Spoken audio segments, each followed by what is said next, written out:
دیکھیے تمام نبی اور رسول مبلغ بن کر آئے، داعی بن کر آئے، بشیر بن کر آئے، نذیر بن کر آئے، بشارت دینے والے کہ اللہ کے راستے پر آؤ گے فروح و ریحان و جنت نعیم،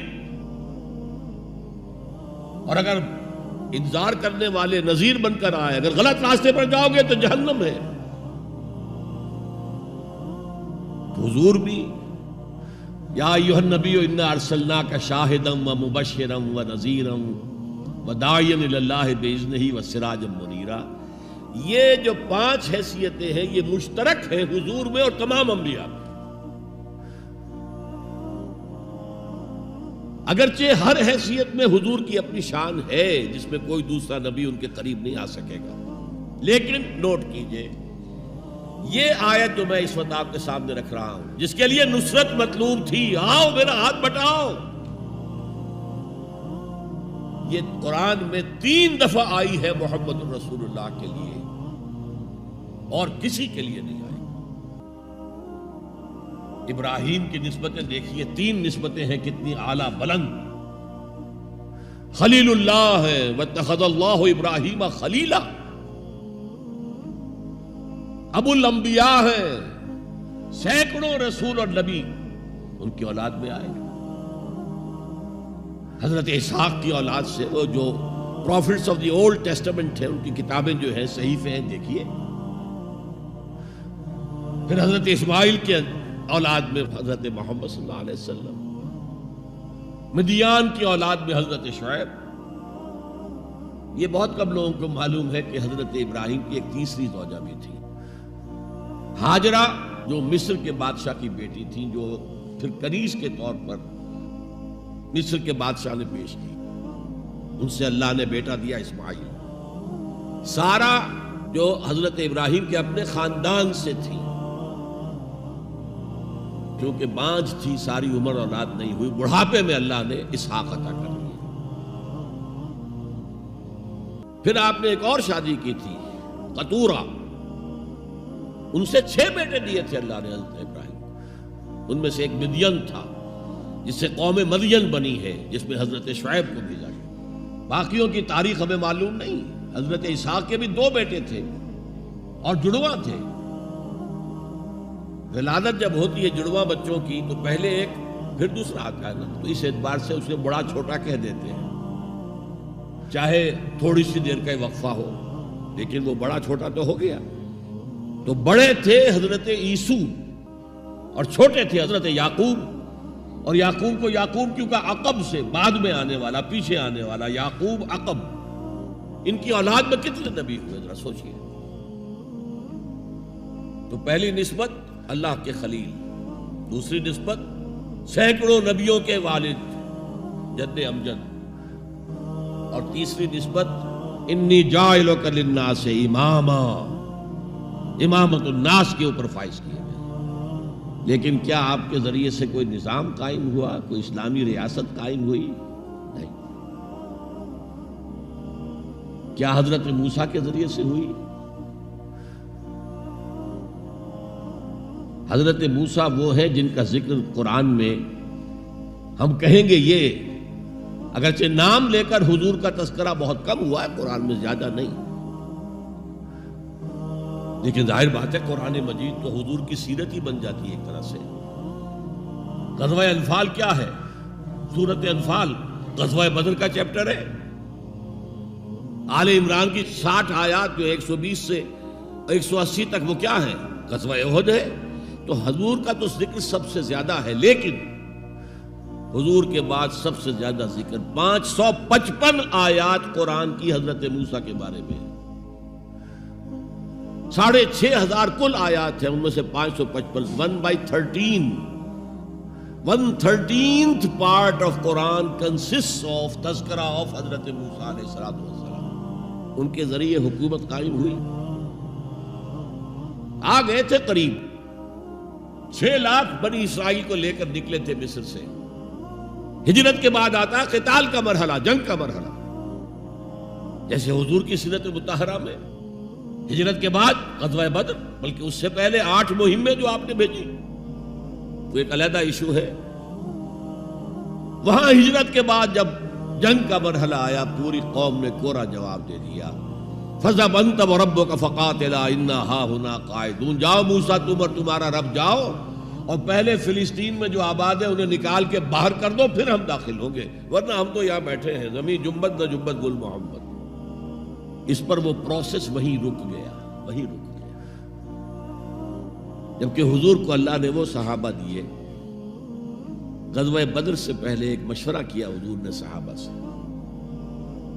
دیکھو ایک لشکر آ رہا ہے جنوب سے، مکہ جنوب میں تھا مدینے سے، کیل کانٹے سے لیس ہے، لشکر ہے بڑا۔ ایک قافلہ آ رہا ہے شمال سے جو ابو سفیان لے کر گئے تھے اور اب واپس آ رہے تھے، اور انہوں نے SOS کال بھیج دی تھی اپنے سے پہلے مکہ کے لوگوں کے لیے کہ بھائی میرے قافلے کو خطرہ ہے، محمد صلی اللہ علیہ وسلم کے آدمی شاید حملہ کر دیں ہم پر، لہذا مدد بھیجو۔ اب یہاں حضور پوچھتے کہ پہلے کدھر چلے، قافلے کی طرف یا اس لشکر کی طرف؟ کچھ لوگ، ظاہر بات ہے کہ مدینے کے تمام جو صاحب ایمان تھے، مکے سے جو آئے تھے وہ بڑی بھٹیوں میں سے گزر کر آئے تھے، بڑی آزمائشوں میں سے گزر کر آئے تھے، بڑی سختیاں جھیل کر آئے تھے، لہذا وہ بہت گہرے تھے ایمان میں، بہت پختہ تھے۔ مدینے والوں کو تو ایسی کوئی قربانی دینی نہیں پڑی، پورا قبیلہ ایمان لے آیا، لہذا وہاں کچھ نہ کچھ کچے لوگ بھی تھے ہم جیسے۔ وہ کہا جی چلیے ذرا قافلے کی طرف چلیے، 30 یا 50 آدمی سنا ہے کہ ان کے ساتھ ہیں، محافظ، اور مال بہت ہے، ہمیں بہت مال مل جائے گا، اور نمبر 2 یہ کہ ہمارے پاس تو ہتھیار بھی نہیں ہے، ہم ان کے ہتھیار تو لے لیں گے کم سے کم، پھر لشکر سے لڑیں گے۔ اللہ کا فیصلہ کچھ اور تھا۔ اب آپ لوگوں سے کہہ رہے ہیں مجھے مشورہ دو، مجھے مشورہ دو، مجھے مشورہ دو۔ ابو بکر صدیق کھڑے ہو کر تقریر کر رہے ہیں، حضور جو آپ کا حکم ہم حاضر ہیں، آپ فرمائیے۔ حضرت عمر نے تقریر کی، آپ فرمائیے جو آپ کا حکم ہو ہم حاضر ہیں۔ حضرت مقداد ابن الاسود کھڑے ہوئے رضی اللہ تعالی عنہ، حضور ہمیں موسیٰ کے ساتھیوں پر قیاس نہ کیجئے جنہوں نے کہہ دیا تھا فَاذْهَبْ أَنْتَ وَرَبُّكَ فَقَاتِلَا إِنَّا هَاهُنَا قَاعِدُونَ۔ ہم موسیٰ کے ساتھی نہیں ہیں، محمد کے صحابی ہیں صلی اللہ علیہ وسلم، جو آپ کا ارادہ ہو بسم اللہ کیجئے۔ کیا عجب کہ اللہ تعالی ہمارے ذریعے آپ کی آنکھوں کو ٹھنڈک عطا فرمائے۔ یہ تو میں نے صرف اس واقعے کے حوالے سے سنایا یہ واقعہ کہ وہاں کیا تھا، 6 لاکھ تھے افراد یہود، ان میں بوڑھے بھی تھے، بچے بھی تھے، عورتیں بھی تھیں، تو 1 لاکھ تو ہوں گے جنگ کرنے کے قابل، اور نیچے آ جائیے 50,000 تو ہوں گے، 12 میں 1 تو ہوگا۔ کوڑا جواب، صرف 2 آدمی نکلے، یوشع ابن نون اور کالب بن یفنہ۔ یوشع تو پھر بعد میں حضرت موسیٰ کے جانشین بھی ہوئے اور نبی ہوئے، جوشوا کہتے ہیں بائبل میں ان کو، لیکن یوشع ابن نون 2 آدمی۔ اب جنگ کیسے ہو، لہذا پروسیس وہی رک گیا۔ حضرت موسیٰ علیہ السلام کے ہاتھوں کو اسلامی حکومت، اسلامی ریاست قائم نہیں ہو سکی۔ حضرت عیسیٰ کا تو سوال ہی نہیں، 3 سال آپ نے دعوت دی ہے اور یہودی علماء جو ہیں جان کے ان کے دشمن بن گئے۔ انہیں سب سے پہلے تو ولد الزنا کہا گیا، حضرت مریم پر تہمت لگائی گئی زنا کی، اور پھر یہ کہ ان کو جادوگر کہا گیا۔ یہ معجزے کیا دکھا رہا ہے، یہ تو شیطان بعلزبول جو ہے اس کی مدد سے دکھا رہا ہے، یہ سارے شعبدے ہیں، جادو ہے، اور جادو کفر ہے، لہذا یہ کافر ہو گیا، مرتد ہو گیا، ایسے سولی چڑھا دو۔ تو نظام کیا قائم ہونا تھا، ریاست کیا قائم ہونی تھی؟ عیسائیوں کے مطابق، یہودیوں کے مطابق تو سولی چڑھ گئے، عیسائیوں کے مطابق ہے کہ بعد میں اتار لیا گیا اور ایک جگہ رکھا گیا تو وہاں پھر زندہ ہو کر پھر آسمان پر اٹھ گئے۔